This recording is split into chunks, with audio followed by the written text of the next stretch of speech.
Rain sensing wiper blades. One click down is the rain sensing position.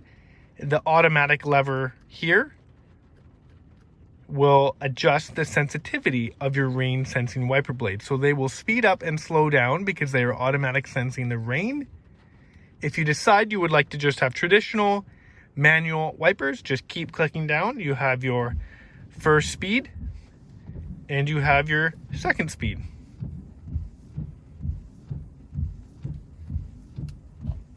To turn on the rear wiper, you twist the tip and that will do your rear windshield wiper. The first position is intermittent. The second position is low speed. Intermittent and then off.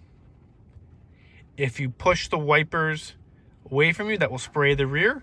If you pull the wipers towards you, that will spray the front.